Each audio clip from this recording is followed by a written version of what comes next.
Greetings, Embers, and welcome to Back to Ashes. My name is Phoenix. I would like to thank the reformed members of the channel: Tina Mead, 7, Les Crispin, Tammy Clayton, CAG, Denise S., Through Scrutiny, Samantha Play, Stephanie McLaren, Corpse Lover, Norman DW, Chrissy Elliott, Cindy Cleveland, and Patty's niece. If you would like to find out how you can become part of the Back to Ashes family or would like to buy me a coffee as a special thank you, those links can be found down below. Also, if you are new here and enjoying what you are hearing or have been here and haven't done so yet, please don't forget to subscribe, like, share, and comment. Not only does it help the channel out, but it also reminds you of every time I upload a video. With all of that being said, it is time to go back to ashes. For once we arise from the ashes, we are a bigger, brighter, stronger, and a happier person in the morning. Sit back, relax, kick back, grab a snack, or tuck in to get warm and prepare for this dose of vocal melatonin entitled True Home Invasion Stories. Right after this intro, an ad will play. I'll read the first story an ad will play, and after that there will be no more ads within this video.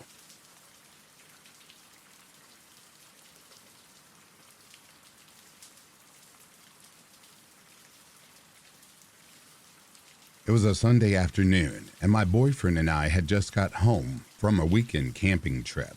We unpacked quickly, and he went to shower right away before he had to leave for work. I anxiously kept unpacking everything and hated the fact that I would be alone in the house until around 11 p.m. when he got back home. Our house is old, creepy, and kind of secluded. After he left, it was my turn to shower. I always made sure to shower when it was light outside, so I wouldn't be as paranoid about every noise. I get out of the shower, wrap my hair up in a towel, and threw my housecoat on. Laying on my bed, playing on my phone, I heard the front door handle jiggling loudly. I waited for a moment and heard the front door jiggle more aggressively. Feeling irritated, I immediately assumed my boyfriend forgot his work keys, house keys, or phone and had to turn back, meaning he'd be late for work. I got off the bed annoyed and went to open the door for him. When I got to the door, I saw a strange man staring back at me through the door window. He was holding the door handle and turning it. We made eye contact and his eyes went wide. He took off running and I ran to the back door to make sure it was locked.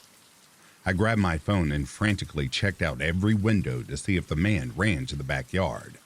We don't have any fences and live in a wooded area. I couldn't see him or find him. At the time, I didn't know if he came because he knew I was home alone or if he had been watching the house and saw that it had been empty the past few days. Either way, I grabbed my car keys, scooped up the dog, and got the hell out of there.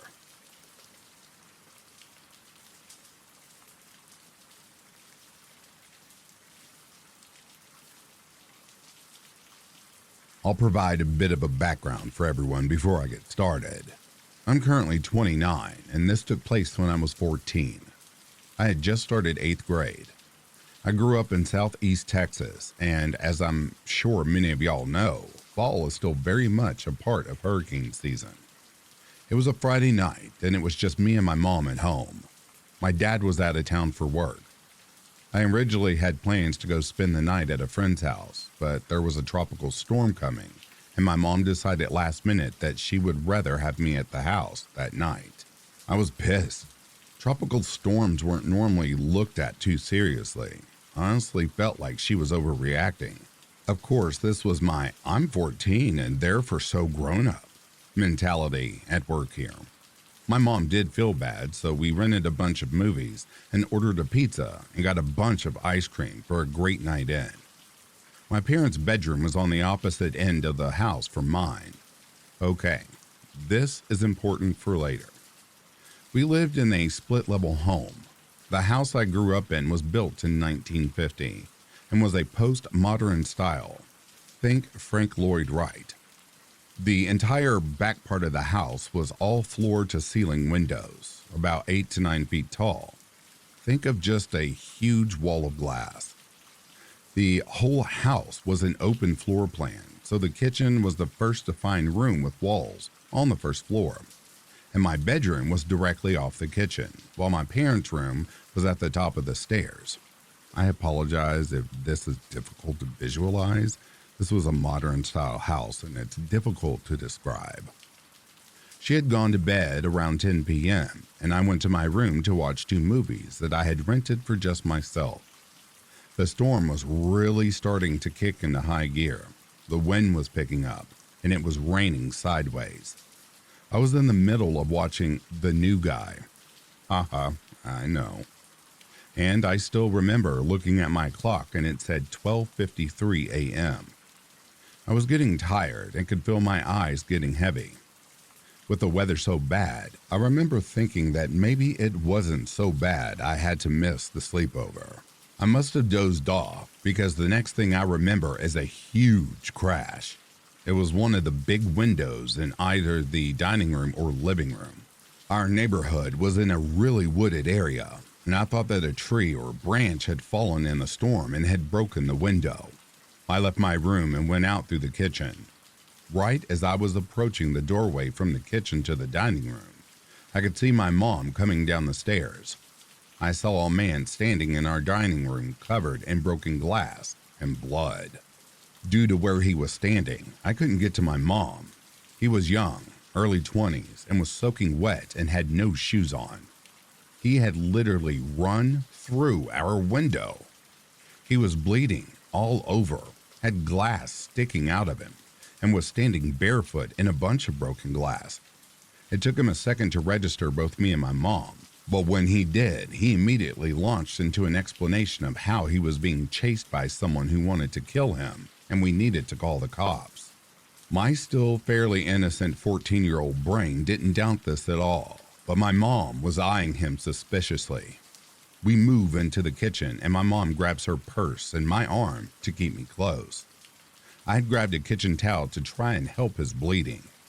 My mom pulls out her cell phone and starts calling our neighborhood patrol. I noticed this, and so on our landline, I called 911. We both finished our calls, and now we're just waiting. The guy couldn't sit still and kept getting up and looking through our kitchen windows and pacing back and forth. He didn't seem to notice that he was all cut up and bleeding everywhere. He starts muttering under his breath. What happens next happens really fast and becomes blurry a bit. But the doorbell rings. It was our neighbor patrol that my mom had called. The doorbell sent the guy into a complete panic. He jumps up and suddenly he grabs a hold of me. He has me in a chokehold, and my mom is now screaming to please let me go. He starts looking around all frantic and is pulling me through the dining room and living room towards our stairs.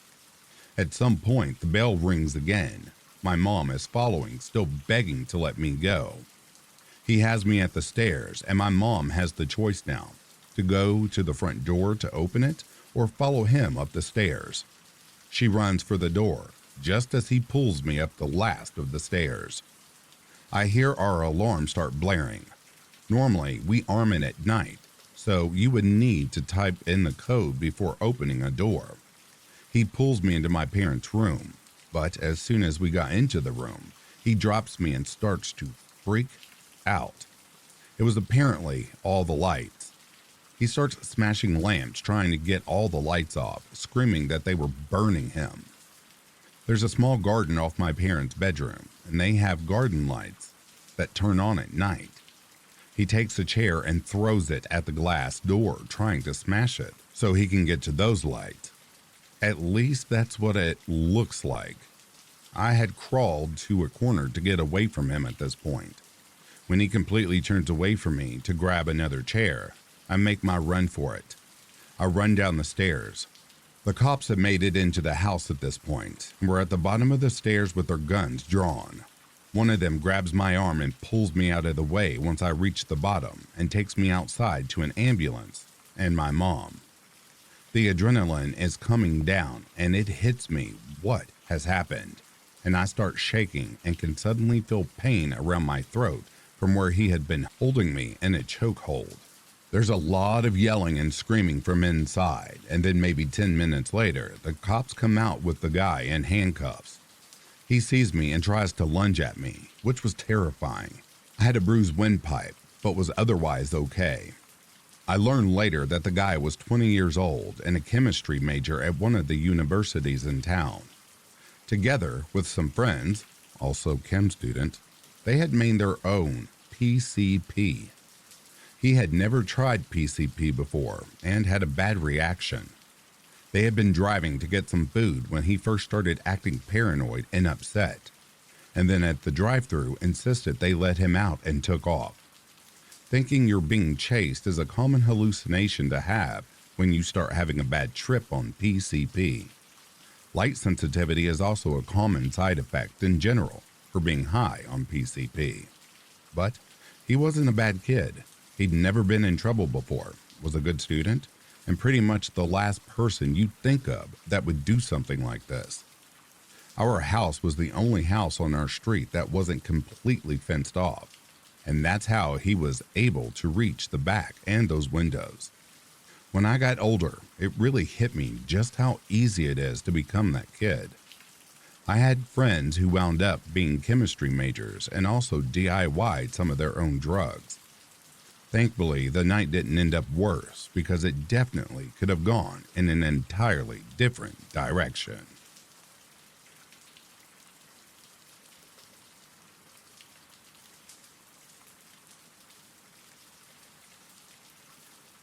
This happened last Friday, and I'm still stumped.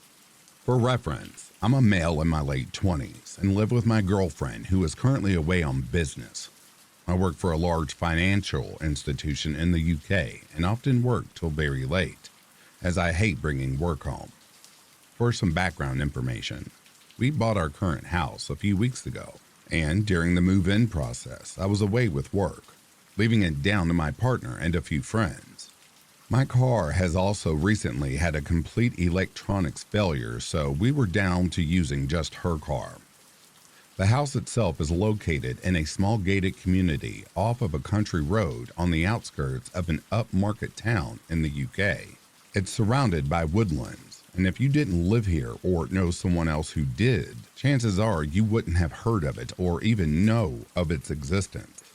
In total, there are 8 houses in the community, and the main gate gives access to the first 6, where my house is located, and then there's a further 2 gates at the top of the road, which led to 2 very large mansion-style houses.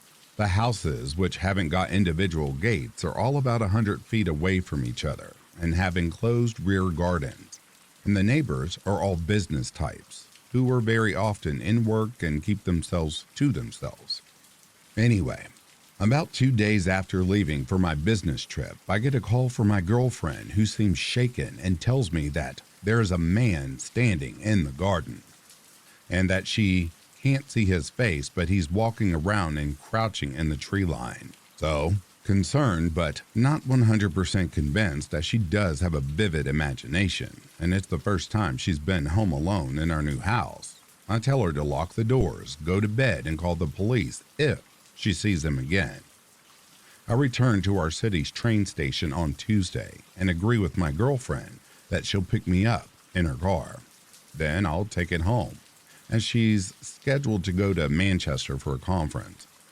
I meet up with her, grab a coffee, see her off to her train, then drive her car back to our house.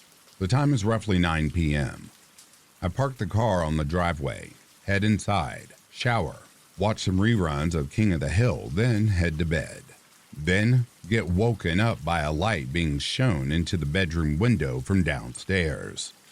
I get up to investigate, crouching to avoid being seen, and head into the study next to our bedroom and open the curtains that cover some French doors that lead to a small balcony. My heart drops when I see that a man has now moved towards the back door and is trying the handle. The house is in L shape, so although I can see him, he can't see me without moving around from the back door. He stops for a while, begins flashing the light on and off back into the woods before walking calmly back into them. I call the police and make a report. Nothing happens on Wednesday, but on Thursday, when I'm giving our cat a bath, she's a sphinx, she needs them, I hear the garage door being messed with. I'm in the bathroom directly behind the garage, so move into the kitchen to go get a knife before heading into the garage to check what's going on. When the noises stop, and I hear running down the driveway and away from the house. I call the police and they send an officer around to check the property. All they find is some knife marks and scuffs on the bottom of the garage. On Friday, I get my car delivered from the dealership and decide to work from home. I also park my car in the garage, leaving my girlfriend on the drive. At around 11 p.m., I'm in the upstairs study listening to music and working when I find myself freezing. I thought I was going to stop breathing as I felt someone watching me, and turning to face the French doors, I see a man, nondescript looking, around 35, wearing a coat and gloves, carrying what looked like a torch, standing on my balcony. Our eyes meet. Now filled with rage, I go for one of my golf clubs from my golf bag and charge towards the door. He climbs down off the balcony and runs off into the woods. I've never seen this man in my life before, but I am sure it's the man that's been causing problems recently. It's also dawned on me that he would have only seen my girlfriend before and only seen her car. Maybe he thought she lived alone? I've notified the police and have bought some more security cameras to install on the property, as well as park my car on the drive with hers. We don't know who he is or why he's doing this, but we're hoping it won't happen again. Update. Life has been hectic, and in all honesty, these events have become more personal and traumatic, which has resulted in us searching for our next home. Luckily, we have cleared our small mortgage by making as many overpayments as possible, so we were able to get out, but due to the lockdown situation here in the UK, our search has been put on hold. Unfortunately, our cat went missing 4 months ago. She was only 2 years old, and unfortunately, we don't hold out much hope of finding her. Around 2 months ago, I returned home to find her collar placed on the outdoor seating we have. I believe this to be an antagonistic move by the person or people who had targeted us. I have since changed my car due to continued electronic glitches and software issues, and have had the new car damaged. I have also had the number plates unscrewed and placed inside of our hot tub at the rear of the property. A high-powered laser has also been shown from the woods behind our house into the living room on evenings. I have some footage of a figure moving around in the woods in the evening, but it's not too clear. The cameras we had ordered were pretty useless and were destroyed within 2 weeks of having them when my partner and I were away. We are now certain that whoever is doing this is not looking to commit any act of theft, but to intimidate or harass us. I have ventured into the woods behind our house along with an ex-forces friend to look for any signs of life and to get a better idea of where these people may be coming from. But we found nothing. Although we both felt watched the entire time, and Greg, my pal from the Army, even acknowledged this himself. This is a guy who is pretty hard to shake and has done several tours of service. We are hoping that we will be able to relocate when the lockdown is ended and life returns to some type of normality.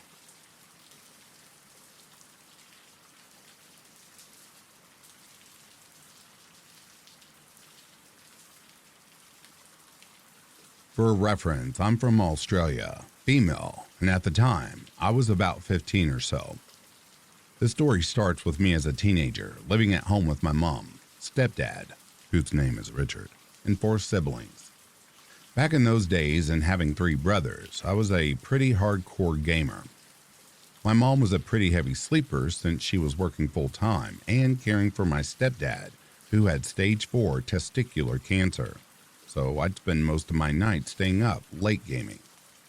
One particular night, at about 2 a.m., I could hear someone walking around the backyard. You know that crunching of grass, the slight shuffle of boots on concrete? The fact that the family dog, Sammy, wasn't barking led me to believe that it was just my stepdad. My stepdad often walked around the backyard at night to help with his restless leg syndrome, that was caused by the chemo. The restless legs would keep Mom awake, so he tried to walk it off so she could get some much needed rest. So as far as I was concerned, nothing was out of the ordinary, and I gamed on. Quite a bit later, I heard some noises in the kitchen, and I again assumed it was just my stepdad taking painkillers or making a sandwich, which was pretty normal, so I naturally ignored it and gamed on again. I eventually went to bed, and when I woke up in the morning, Mom was on the phone looking very shaken, and she motioned for me to sit down at the table. I was still pretty groggy and out of it, but I started to feel a bit panicked. Mom was meant to be at work. She rarely had days off, even when she was sick, because she had 5 kids and one very sick husband to take care of. Finally, she gets off of the phone and sits down. Mom tells me that during the night, someone was in her room. She said that she thought it was my stepdad at first, and the conversation went something like this. I'm paraphrasing, by the way. It was a long time ago. Mom, what are you doing? She could see someone near her chest of drawers where her jewelry box was. Him. Nothing. Go back to sleep. Richard? Is that you? Yes. Go back to sleep. She was pretty out of it because she was half asleep, but she remembered that something about the whole exchange just did not feel right. She said that it didn't even sound like my stepdad speaking, and that she'd woken up because she heard something drop on the ground. She didn't think too much about it at the time because of how tired she was, so she rolled over and went back to sleep. In the morning when she got up, she saw that her jewelry box was on the ground, and a few pieces of jewelry were missing, including priceless family heirlooms that were willed to her by her late grandmother. She went to the kitchen and saw that her phone and my stepdad's phones were missing.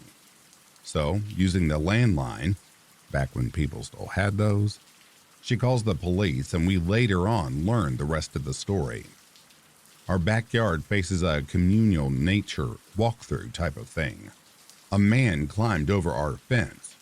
There's a gate, but we always keep it padlocked, and walked around the house checking all the doors to get inside, which is why I could hear all that shuffling and scuffling outside. We later learned that my younger sister had snuck the family dog into her bed that night, which is why Sammy didn't bark at the intruder. My mom's bedroom has a sliding glass door into the backyard, but she never locked it because she didn't see the point. The man had gotten inside through that door and must have noticed the jewelry box, but it was obviously very dark, and he dropped it as he went to pick it up, thus waking Mom up. Once they had their little conversation and Mom had gone back to sleep, he went into the kitchen and started looking for anything of value. He found the phones, pocketed them, and promptly left through the laundry door and over the fence. My stepdad had actually chosen that night, of all nights, to take a late night stroll through the neighborhood to clear his head and help with the restless legs. He'd gotten back after everything had happened and was none the wiser until morning. The police told us that we weren't the only people whose house was invaded that night. Apparently, 4 other houses had been hit, and that there was a huge priority on finding this perpetrator. And, funnily enough, my mom's and stepdad's phones were both found in someone else's house, so they thankfully got their phones back a few days later. A few weeks after this whole ordeal, we learned that the intruder has been found. Sadly, he sold the family heirlooms for drug money. Dude was just a scummy meth head, but he had a gun in his possession, and it was just luck that no one was harmed with it. He was eventually sent to prison.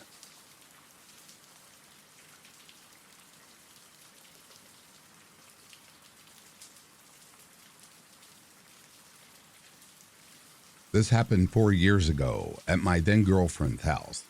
She lives in the sticks of North Carolina, with the neighbors on either side about a half a mile away. Her parents and older brother were home, and for context, we were both 15 at the time. It was around 11 p.m. on a Saturday, and a car pulled up in the driveway. The headlights shined through my girlfriend's bedroom window, and we heard a car door shut. My girlfriend and I figured it was a family friend or someone who was coming to hang out and drink with her parents. We didn't pay it much mind. About 10 minutes later, my ex's father comes into the room looking frantic. He tells us to lock the windows and to grab her gun just to be safe. He walked out of the front door and we sat with her mom and brother in the kitchen. Her dad comes back around 2 minutes later, walks into his bedroom, comes out with a handgun, and walks out of the front door again. We had no idea what was going on, but soon we heard her dad yelling. Then he walks back inside, saying he took care of the situation. He told us that there was a car parked in the driveway with the headlights off, and a person in the driver's seat. He said that he reached for the door handle, but the person looked up and whipped it in reverse out of their driveway. However, he thought that there was still someone in the woods because of the car door that we had heard, so he walked back outside with a flashlight and his gun.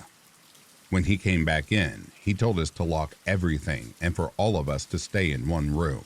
He said that as he was walking around the house, he shined his flashlight into the woods and there was a trail of reflectors that were stuck to trees leading from the road to their house. He fired his gun a few times to hopefully scare them away. Thankfully, nothing else happened. It was a nerve-wracking experience nonetheless. Was this person planning on robbing us? Murdering us? No idea. But I'm glad we didn't have to find out. We all sat and slept in the living room together, and I left the next day. Oh yeah, I forgot to mention some information.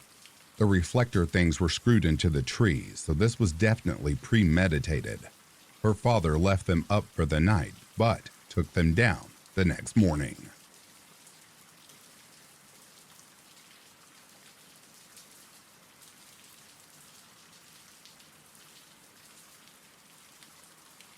This happened about 5 years ago, 2 weeks before my 15th birthday. My family, parents, younger brother, and I had just moved into a relative's house, since ours was being remodeled and repainted.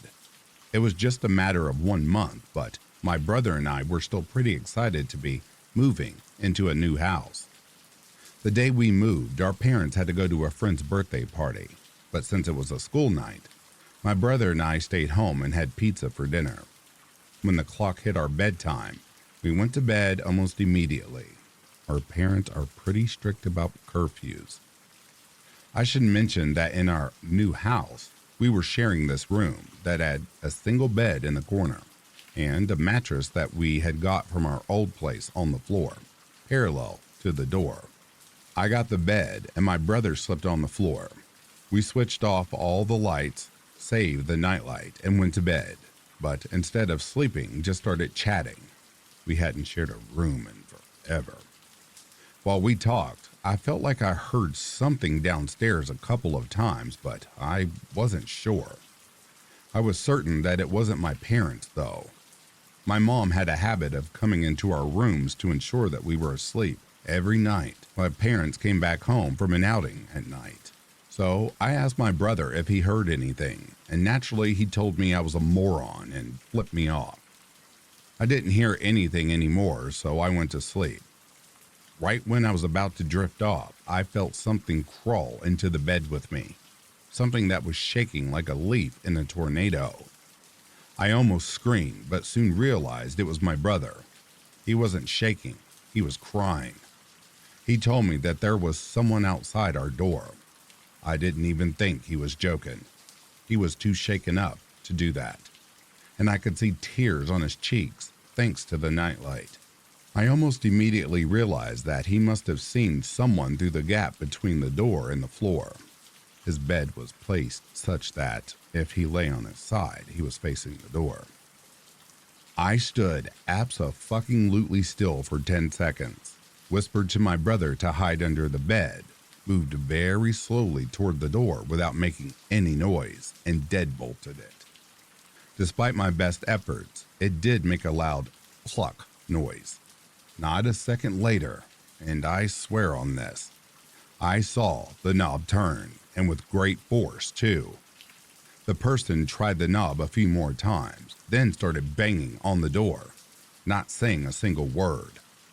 The whole time I was leaning against the door, scared that it would give in if the person was super strong. Looking back, I realized that wasn't possible. Thank God. Anyway, the motherfucker banged on the door for like 10 minutes straight, and I joined my brother in his crying. And quite audibly so, now that I think about it. What I mean is, they must have definitely realized we were just kids. When the banging stopped, we heard the person run downstairs, but neither my brother nor I dared to move an inch. We didn't have cell phones in the room either, and I sure as fuck wasn't going out to check if it was safe. When my parents finally did get home, they started shouting for us because the front door was wide open. Only when they came to our door and we heard their voices, individually confirming they were our parents indeed, did we open the door. The police were called. They checked the house and made sure it was safe for us.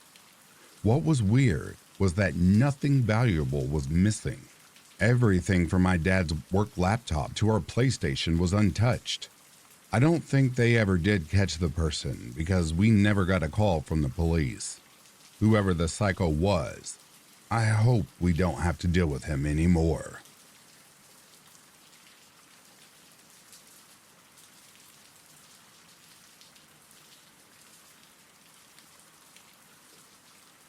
I lived in an old shack-type house on 1/2 acre. It had 3 bedrooms and 1 bathroom. The house was simple and small. The living room on the right, the kitchen and back door to the left, 2 bedrooms and the bathroom between them, and a door from the living room that went straight back into the bedroom. I filled that room with boxes of my things for storage because there was no garage. I had quite a few friends from all walks of life. I wasn't working at the time, and they knew my door was always open just to come say hi, stay for coffee, or play a few card games. It almost felt like my home was a hub for everyone to just leave your problems on the doorstep and relax for a moment. We even had a projector and would display movies some nights on the wall of this 2-story building next door. It was a pretty fun time. Well, I never discriminated.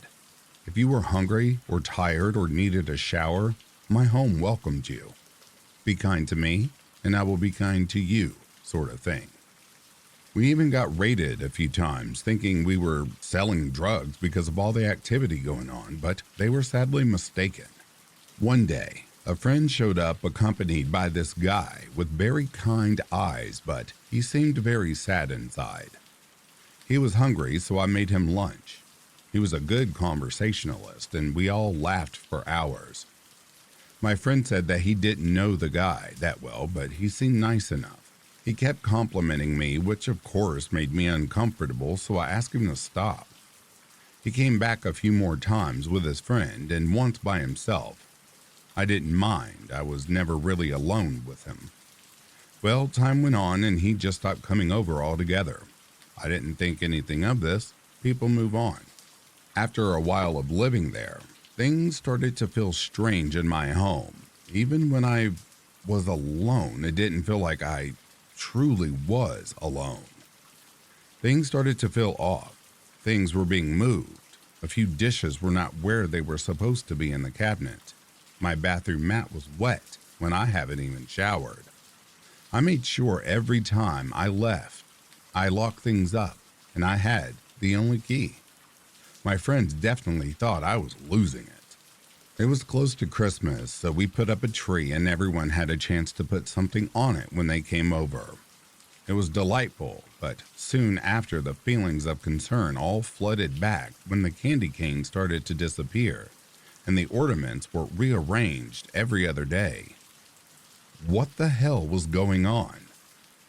A few days later, we had a small get-together, just some close friends from out of town.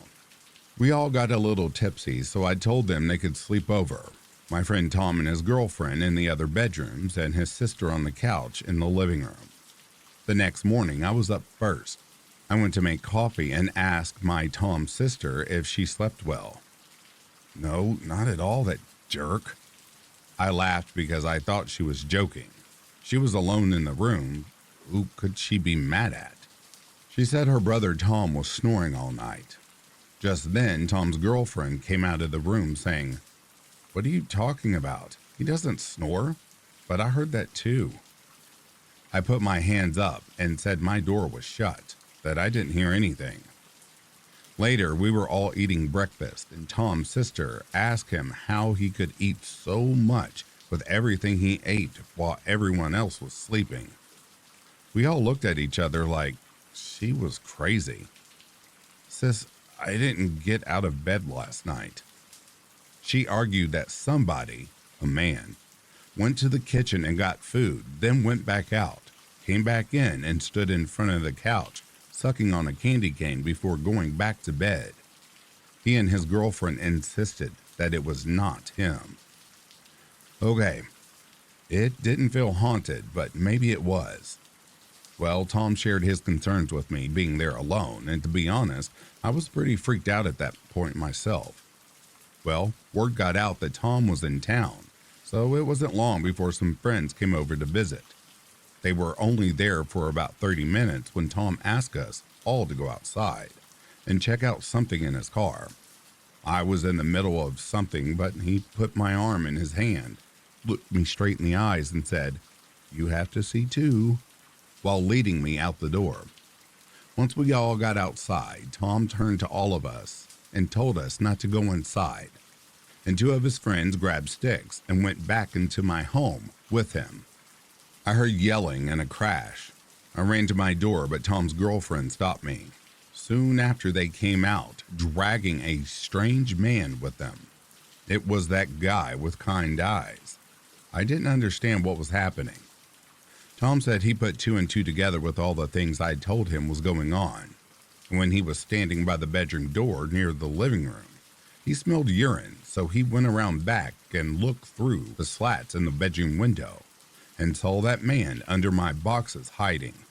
He must have been eluding me for at least 2 weeks.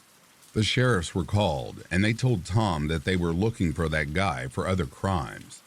To think that guy was just 5 feet from me, eating my food, probably watching me sleep, and God knows what he was doing when I wasn't home. What were his plans, and why was he there? After that day, I changed the locks and got a dog. If you're reading this, thank you, Tom.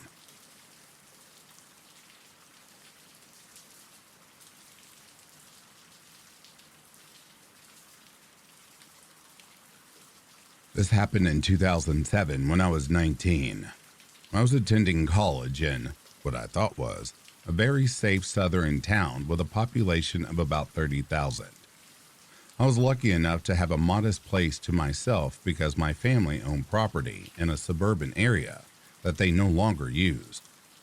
The house was very small, but sat in the middle of a 2-acre fenced-in lot with a lot of pine trees and shrubbery. So Saturday night, some friends picked me up and we went to a few parties. Hung out at their house, nothing major. They dropped me back off at my house at around 1 a.m. I had or have 2 dogs that usually sleep in my room, but this night they were being restless, so I put them in the living room and closed my bedroom door so they couldn't keep bothering me. I immediately fell asleep. A few hours later, I woke up and saw a man climbing in my bedroom window through the shades. My bed was pushed up completely against the wall by the window, so by the time I saw him, he already had a knife to my throat and his hand over my mouth. I don't think I intentionally left this window unlocked, but I'm a 5'11" girl, and it was almost out of my reach from the ground. It was also incredibly narrow, like maybe 1.5 feet high, 3 feet across. It never even crossed my mind that someone would or could break in through that window. My first feeling was absolute rage. I remember that more than anything. I could instantly tell I had no idea who he was. His cheeks were really hollowed out and he was very thin. He was also older than me, maybe in his 30s. He said, "If you don't scream, I won't kill you." His voice was so calm. I remember later thinking that his tone was so normal, we could have been discussing the fucking weather. He took his hand off my mouth, which was now bleeding from his fingernails. I told him I had money I could give him. He could have my car. I just started rambling on about any possession I could think of, and he said, "That's not what I'm here for." To cut the convo short, this lunatic held me down for probably 5 minutes, just fucking talking to me. I asked him things like how he knew I was there. He said it was a lucky guess. By then, my dogs had started freaking out in the living room, and he seemed to get a little unnerved. He became more serious, started groping me, and told me to lay down. I had bunched myself up into the corner of my room or bed. When he let go of me for just a second, I was able to push him off and dive headfirst out my window. When I fell, I landed on a metal lawn chair that he drug up from the yard. I was only sleeping in my underwear when this happened, so in addition to the scrapes on my mouth, my whole body got pretty bruised and scuffed up from the fall. I immediately got up and ran as fast as I could to my neighbor's house, who happened to be a state trooper. Time has never been slower than it was when I was standing outside, banging on his front door. When he answered the door, I quickly told him what had happened, and he grabbed a bulletproof vest, a gun, and ran toward my house. His wife called 911, gave me some clothes, and helped me clean up a little. Running had taken a layer of skin off the bottom of my feet, and I had left bloody footprints on their carpet. They never found out who it was. My friends that dropped me off said they saw a man with red hair walking down my road. It was too dark in my room for me to know what his hair color was exactly. I could tell he was left-handed by the way he held the knife. The police were beyond unhelpful. They only told me that he had to have been watching me for a while to know that I lived there alone and what room was mine. A couple years later, a man was arrested for a previously unsolved murder and sexual assault in 2005 of a girl a few miles from my place.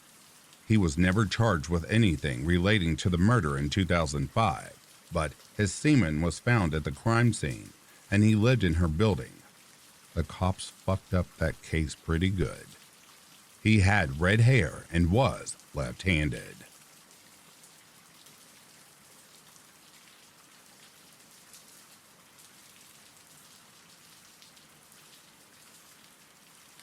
It all started over a year ago. Living in my current small neighborhood, it was unusually hot in our house for October, and my sister figured it'd be a good idea to keep her window open for a bit of air. She was doing her homework, and I was getting ready for bed when suddenly she bursts into my room. She frantically says that she heard some noises outside, sounds of leaves crunching under a person's steps.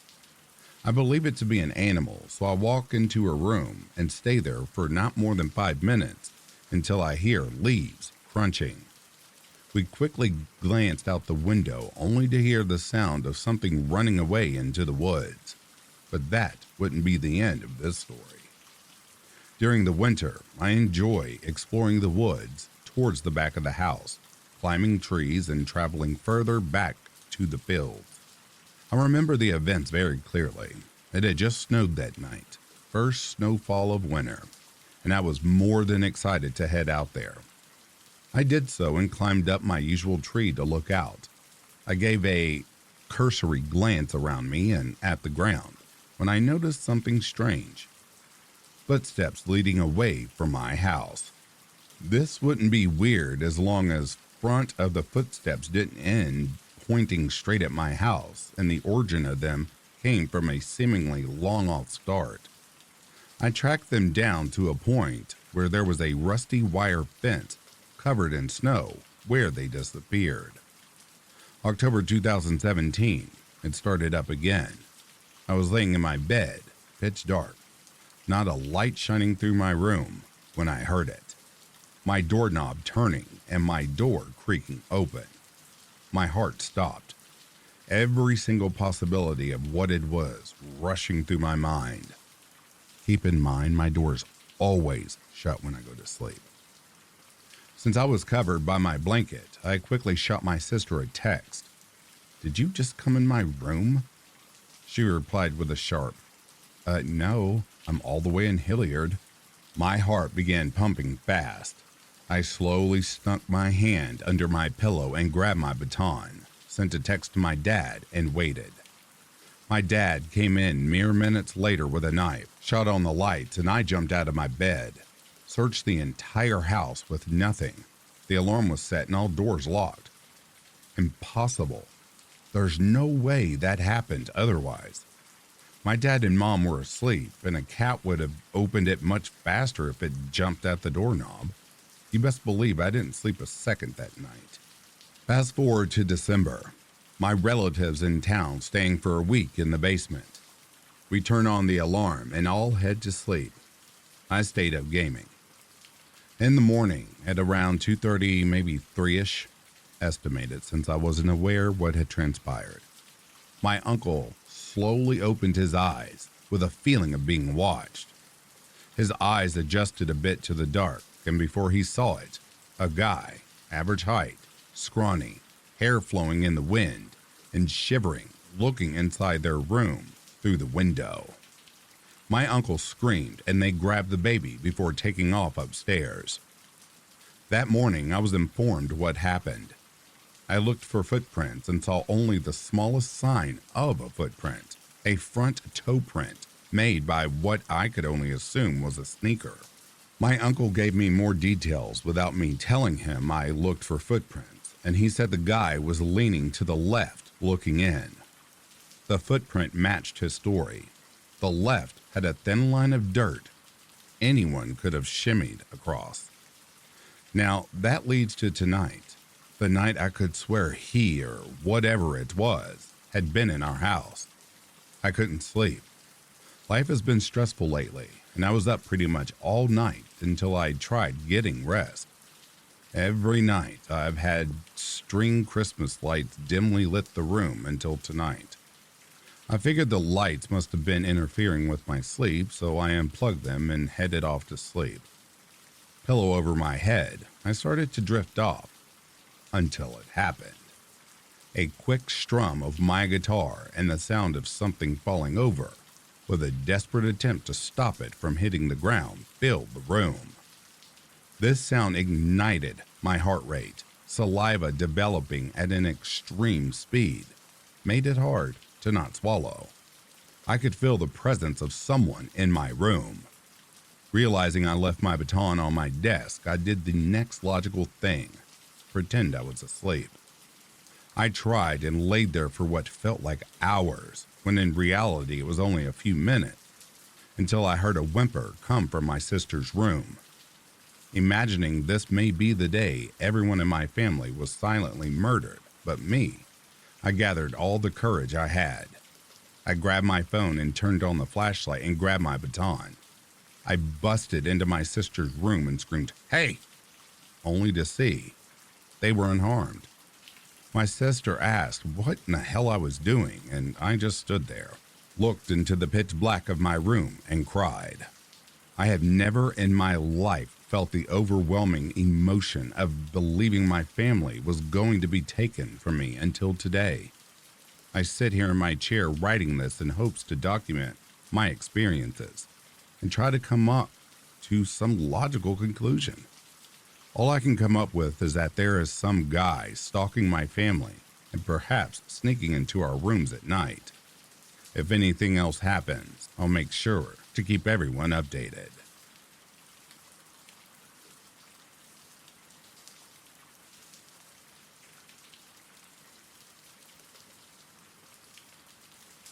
Please forgive me if this sounds like a mess. This only happened 3 hours ago at the time I'm writing this.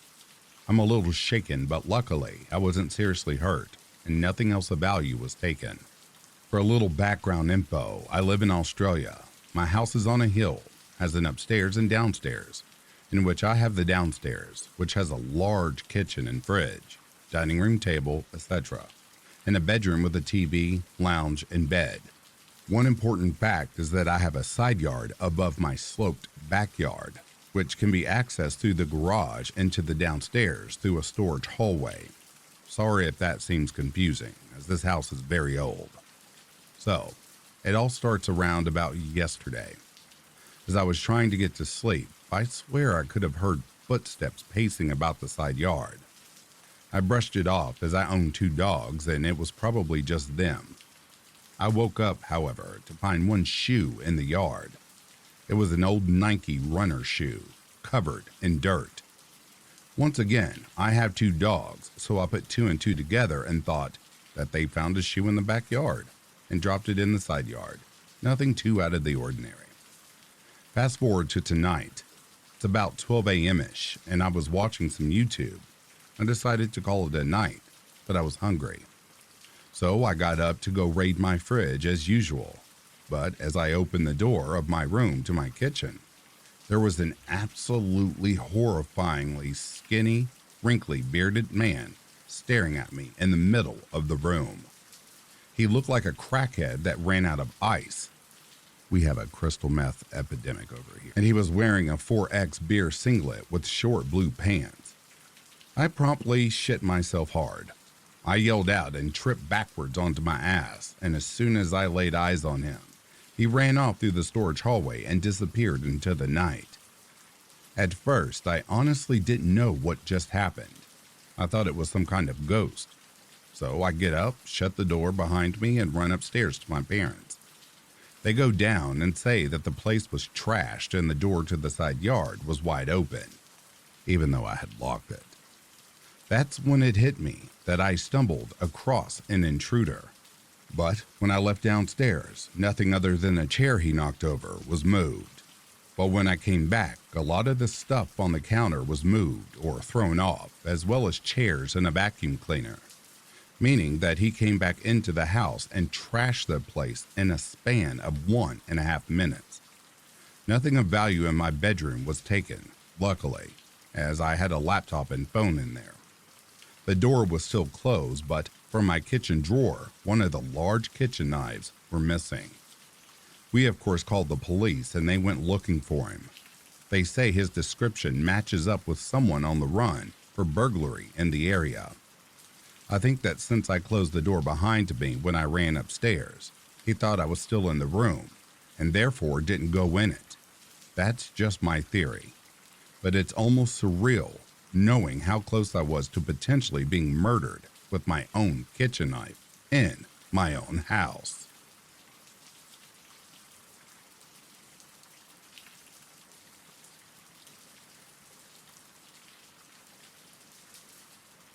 This happened some time ago, but nothing even close has happened since, and it took me a long time to realize the gravity of the situation.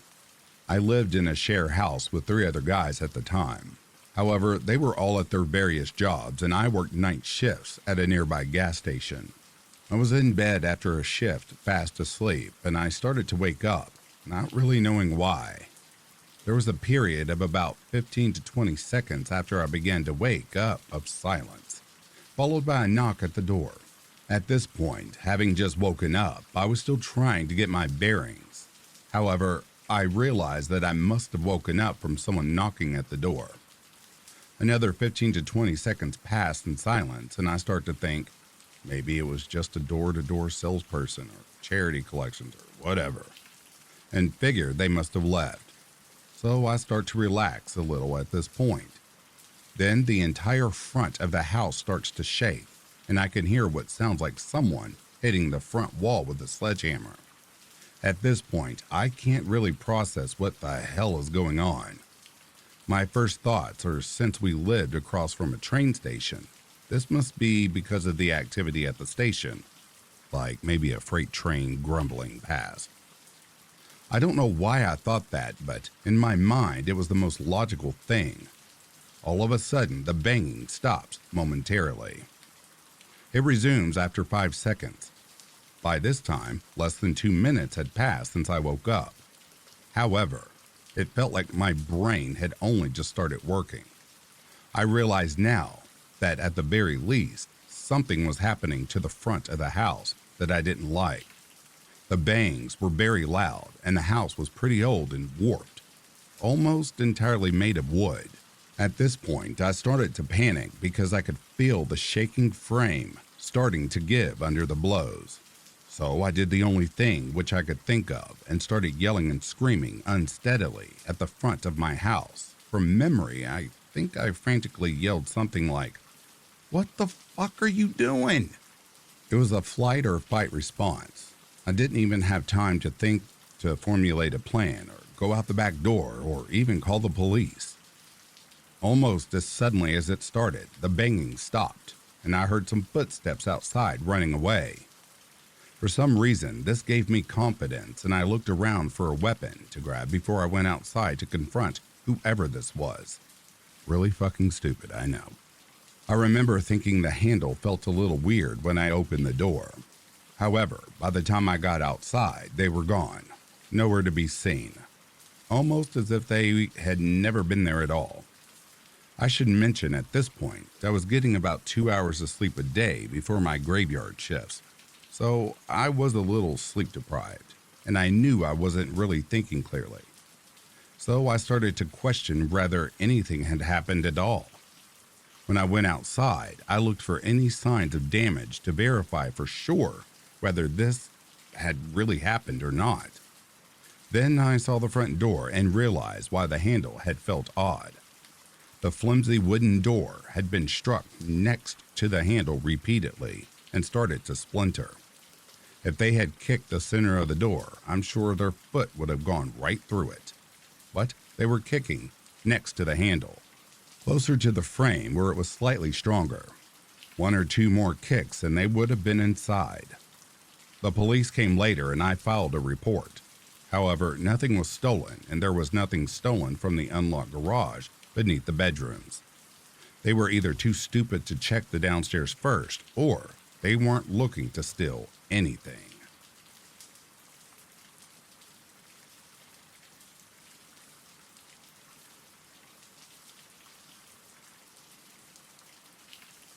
And that, dear listeners, brings a close to these true home invasion stories. If you are sleeping, I hope Slumberland is treating you comfortably. If you're awake, I hope you've enjoyed this collection. In the meantime, please take care of yourselves. I'll be reading to you soon. Have yourself a good morning, a good afternoon, or good evening. Peace, love, and light to you all.